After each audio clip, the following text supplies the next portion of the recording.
Hi అండి. అందరికీ good morning అండి. ఈరోజు మనం చెప్పుకోబోయే టాపిక్ ఏమంటే సిగ్మా మెన్ గురించి. అసలైతే సిగ్మా మేల్ అనాలి, కానీ సిగ్మా మెన్ అంటేనే బాగుంటుందని ఆ మాదిరి చెప్తా అన్న అంతే. మనం ఆల్ఫా మెన్ గురించి చెప్పుకున్నాం కదా. ఆల్ఫా మెన్ క్వాలిటీస్ చాలా బాగుంటాయి. సమాజంలో అలాంటి క్వాలిటీస్ కొన్ని ఉన్నవాళ్ళు కూడా ఉంటారు. ఆల్ఫా మెన్ అందరూ ఇష్టపడతారు. కానీ సిగ్మా మెన్ ఎలా ఉంటాడంటే, బాబోయ్, ఇతని ప్రేమని కోపాన్ని తట్టుకోవడం చాలా చాలా కష్టం. సిగ్మా గారి బిహేవియర్ గురించి చెప్పాలంటే చాలా టైమే పడుతుంది. అసలు అలాంటి బిహేవియర్ ఉన్నవాళ్ళు అసలు ఈ యుగంలోనే ఉండరండి.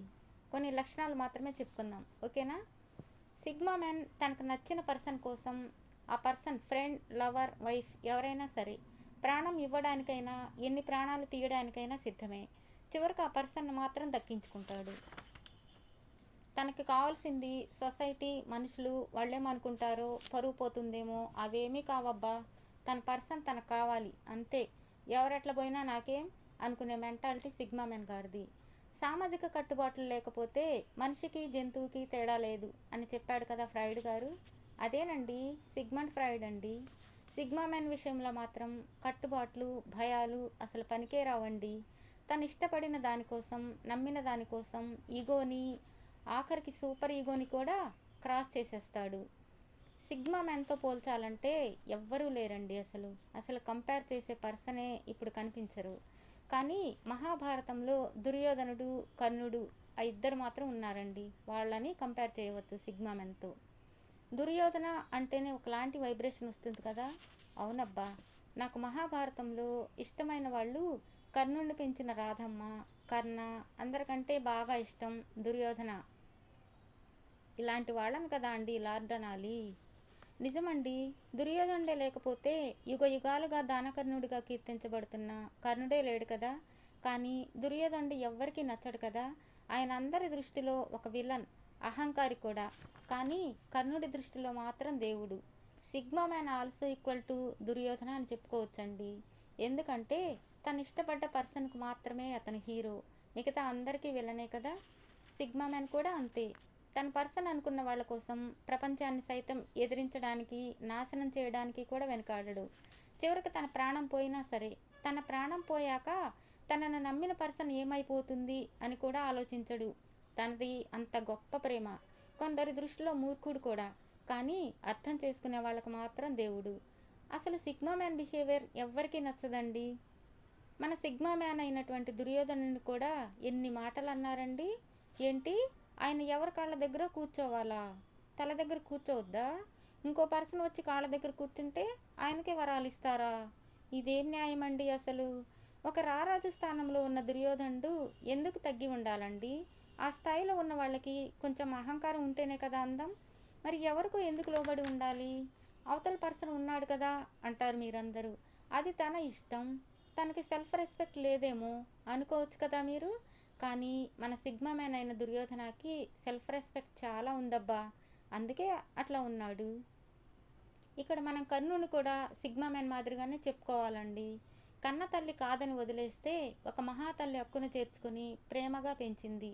చివరకు అందరి ముందు కన్న తల్లి వచ్చి నేనే నీ తల్లిని అని చెప్పినా కూడా నేను రాధాసుతుడను, సూతపుత్రుడను అనే చెప్పుకున్నాడు తప్ప మధ్యలో వచ్చే రాజరికం కోసం ఆశపడి వాళ్ళ వైపు వెళ్ళనే లేదు. పెంచిన ప్రేమ గొప్పతనాన్ని చాటి చెప్పాడు. నువ్వు సూతుడివి, సూతుడివి అని అందరూ పదే పదే అవమానిస్తుంటే అంత పెద్ద సభలో దుర్యోధనుడు సింహాసనం మీద నుండి దిగివచ్చి కర్ణుణ్ణి హక్కున చేర్చుకొని నువ్వు నా హితుడవు అని హక్ చేసుకొని రాజ్యాధికారం కల్పించాడు. వీళ్ళు కదా అండి సిగ్మా మెన్ అంటే. సుయోధనుడి గొప్పతనాన్ని గురించి చెప్పుకోవాలంటే చాలానే ఉంది. తన మిత్రుడైన కర్ణుడు, దుర్యోధనుడి భార్య అయిన భానుమతీదేవి చాలా ఫ్రెండ్స్ అనమాట, మంచి ఫ్రెండ్స్ వాళ్ళు. వాళ్ళు పాచికలు ఆడుతూ ఉంటారు. ఆ అమ్మ సరదాగా కర్ణుడిని చీట్ చేసి గెలుస్తుంది. నవ్వుతూ వెళ్ళిపోబోతుంటే కర్ణుడు సరదాగా ఆమె కొంగు పట్టుకుంటాడు. కావాలని పట్టుకోడండి, అలా తగులుతుంది అంతే. అదే టైంలో దుర్యోధనుడు ఎంటర్ అవుతాడు. ఆయన అదేం పట్టించుకోకుండా ఇంతకీ ఆటలో ఎవరు గెలిచారు అని నవ్వుతూ అడుగుతాడట. భానుమతీదేవి గిల్ట్ ఫీల్ అవుతుంటే నువ్వేంటో నాకు తెలుసు, నా స్నేహితుడేంటో నాకు తెలుసు, లైట్ తీసుకో అంటాడట. అంత గొప్ప వ్యక్తిత్వం అండి ఆయనది. నా స్నేహితుడే నా పెద్ద సైన్యం అని అందరితో గర్వంగా చెబుతాడు. అసలు పాండవులను ధర్మాత్ములు, అన్నగారు మాట జవదాటరు అంటారు కదా మీరంతా. ఆయన జూదంలో ఓడిపోయి భార్యను తమ్ముళ్లను అడవుల పాలు చేసినాడు కదా. ఓకే, తమ్ముళ్ళు ఏమీ ఎదురు చెప్పకుండా ఆయనతో పాటే వెళ్ళిపోయినారు. మరి కౌరవ సోదరుల మాట ఏమిటి? వాళ్ళు ఇంకా నలుగురే, వీళ్ళు 100 మంది ఉన్నారు కదా అండి.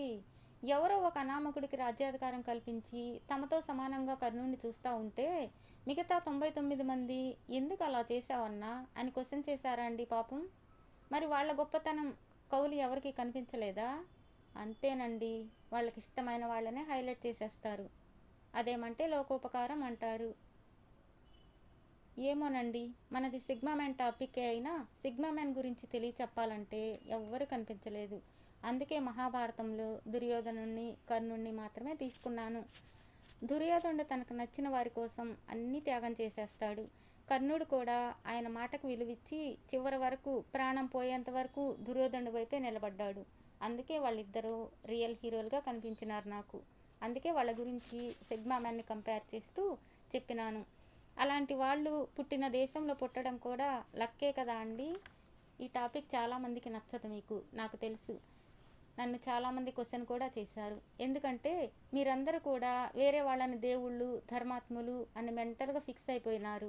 కానీ నేను అలా కాదని చెప్పినా కదా, అందుకే నేను మీకు నచ్చను. కనీసం వినేవాళ్ళలో నాలాంటి వాళ్ళు ఒక్కరైనా ఉంటారేమో అనే చిన్న ఆశతో మీతో షేర్ చేసుకుంటున్నా, అంతే. నేను చిన్న కొటేషన్ చెప్తాను, వినండి. మిమ్మల్ని బాధ పెట్టే వారి కోసం ఎప్పుడూ ఏడవకండి.